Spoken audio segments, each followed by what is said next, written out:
23rd video के अंदर हम क्या करने वाले हैं, हम फंक्शन पैरामीटर्स देखने वाले हैं। अच्छा, ये जो मैंने यहाँ पर लिखा हुआ है ना, आर्ग्यूमेंट्स एंड पैरामीटर्स, ठीक है, ये इंटरचेंजेबली इस्तेमाल होते हैं, इनके अंदर डिफरेंस है। बट आप फंक्शन पैरामीटर्स कहें या फंक्शन आर्ग्यूमेंट्स कहें, इट डजेंट मैटर।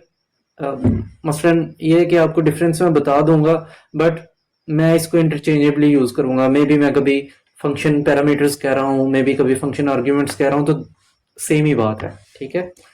तो फंक्शन आर्ग्यूमेंट्स और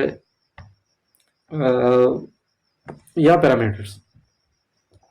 अच्छा, इसको समझाने से पहले मैं आपको इसको करके बताता हूँ, ठीक है। अब आपको पता है कि फंक्शन को हम डिफाइन कैसे करते हैं, ठीक है। तो डिफाइन कर रहे हैं, ये फंक्शन हेडर भी कहते हैं इसको, जहाँ पे डिफाइन करते हैं ना। तो मैं कहता हूँ कि यहाँ पर मैं एक फंक्शन बना रहा हूँ ग्रेड के नाम से, अगेन जो हमने ऊपर भी बनाया हुआ है, ठीक है। तो चलो मैं इसका नाम चेंज कर देता हूँ, ग्रेट अगेन कर देते हैं इसका नाम, ठीक है। ओके, ग्रेट अगेन करके कॉलर लगाया, यहाँ पे मैंने देखे इंडेंटेशन होगी, ठीक है, ऑटोमेटिकली डिटेक्ट हो जाती है इंडेंटेशन। तो मैं क्या करता हूँ कि यहाँ पर मैं प्रिंट करता हूँ कोई एक वेरिएबल, मैं उस वेरिएबल का नाम देता हूँ माय नेम। आपको पता है ना कि जब आप वेरिएबल प्रिंट करते हो तो उसको विदाउट इन्वर्टेड कॉमर्स लिखते हो, और मैं यहाँ पर भी एक वेरिएबल दे देता हूँ माय नेम, ठीक है। अब आप ये देखो कि मैं कोई वैल्यू नहीं दे रहा इसके अंदर, मैं अभी वेरिएबल दे रहा हूँ।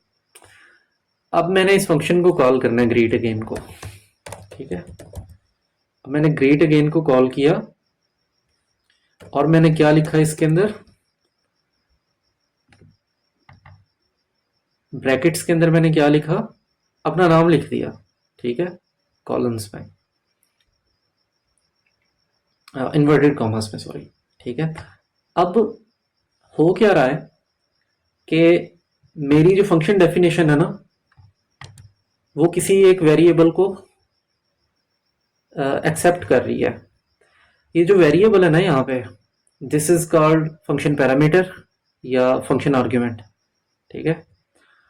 तो अब मैं क्या कर रहा हूँ, यहाँ पर जो मैं फंक्शन कॉल कर रहा हूँ ना, तो इस वेरिएबल की जो वैल्यू है ना, वो मैं यहाँ से पास कर रहा हूँ।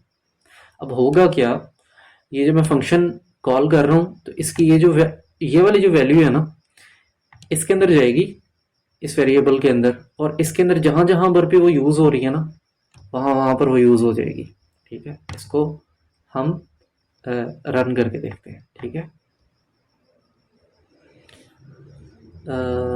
Greeting again is not defined, यहाँ पे स्पेलिंग लिखते हैं मैंने, ठीक है।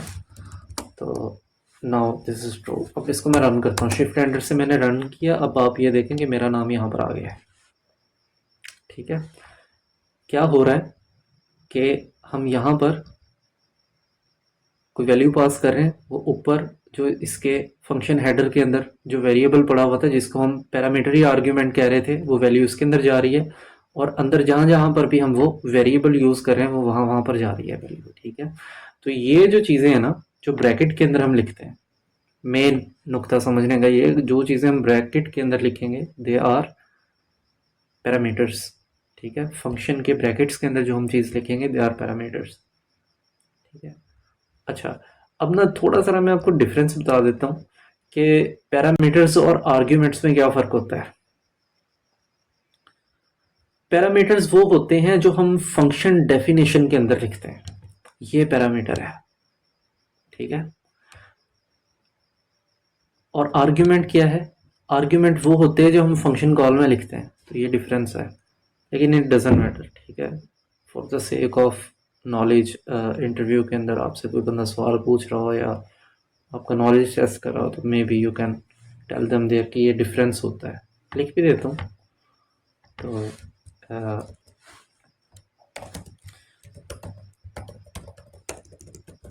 Parameters are in function header, ठीक है, और arguments are in function calling, ठीक है। ये फंक्शन हेडर है, ये फंक्शन कॉलिंग है, लेकिन ब्रैकेट ज़रूर होती है फंक्शंस में। आप पीछे अपना देखें यहाँ पे, तो ये देखें जब मैंने फंक्शन डिफाइन किया तो एम्प्टी ब्रैकेट लगाई, इसमें कोई आर्गुमेंट नहीं था। फिर मैंने जब कॉल किया है तो उसको भी सादा ब्रैकेट से किया है, यहाँ पर भी कोई वो नहीं था, आर्गुमेंट नहीं था, ठीक है। आप मल्टीपल आर्गुमेंट भी पास कर सकते हो। फॉर एग्जांपल माय नेम, और यहाँ पर मैं लिख देता हूँ एक और वेरिएबल योर नेम, ठीक है। अब ये जो फंक्शन है ना, ये 2 आर्ग्यूमेंट एक्सेप्ट कर रहा है, ठीक है। योर नेम करते हैं मैंने। अब मैं क्या कहता हूँ इसके अंदर, अब ये देखें, ये कॉमा लगा के मैंने 2 वेरिएबल्स या 2 पैरामीटर्स को सेपरेट कर दिया है। यहाँ पर भी आप ऐसे ही करोगे, कॉमा लगाओगे और यहाँ पर क्या करोगे, योर नेम लिख दोगे। May be your name is Abdul Hadi, ठीक है। तो इस तरह से आप इस चीज़ को प्रिंट कर सकते हो। देखो अब मैंने जब इसको कॉल किया है तो इसने ये दोनों चीज़ें प्रिंट कर दी हैं, क्योंकि यहाँ से हम दोनों वैल्यूज़ उसको ऊपर आर्ग्यूमेंट में भेज रहे हैं, ठीक है। तो इस तरह से हम यूज़ कर सकते हैं इसको, तो जितनी चाहे मर्ज़ी आप यूज़ कर लें। तो मैं ये कहता हूँ कि मैं इसके अंदर डिफरेंट नेम्स को कॉल कर लेता हूँ। मैं यहाँ पर अली और योर नेम इज़ अहमद, ठीक है। और यहाँ पर मैं लिख देता हूँ कासिम और योर नेम इज़ अब्दुल्ला, ठीक है। अब देखिए मैं सिर्फ इसके आर्ग्यूमेंट्स चेंज कर रहा हूँ, ऊपर वाला कोड नहीं चेंज हो रहा, ठीक है। ऊपर वाला कोड ऐसे ही चलेगा। अब मैं उसको प्रिंट करता हूँ, ये देखें हमारे पास वही सारी चीज़ें आ रही हैं। तो हमने रीयूजेबिलिटी सीखी है, फंक्शन को डिफाइन करना सीखा है, फंक्शन के आर्ग्यूमेंट और पैरामीटर्स क्या होते हैं उनको देखा है, मल्टीपल आर्ग्यूमेंट्स हमने कैसे पास करने हैं उनको देखा है। आप जितने मर्जी आर्ग्यूमेंट पास कर लें, आपके यूज़ केस पे डिपेंड करता है आपने कोड क्या लिखना है। तो this is all about functions. Functions के अंदर और भी काफ़ी सारी चीज़ें होती हैं, साथ साथ हम आगे जाके ना हर चीज़ की इन डेप्थ में भी जाते रहेंगे थोड़ा थोड़ा करके। अभी के लिए ना हम सिर्फ अपनी वोकेबलरी बिल्ड कर रहे हैं, आप ये समझें, ठीक है। ये बहुत इंपॉर्टेंट कॉन्सेप्ट है, इसको अच्छे से आपने कर लेना है। अब हम अपनी नेक्स्ट वीडियो में मिलते हैं।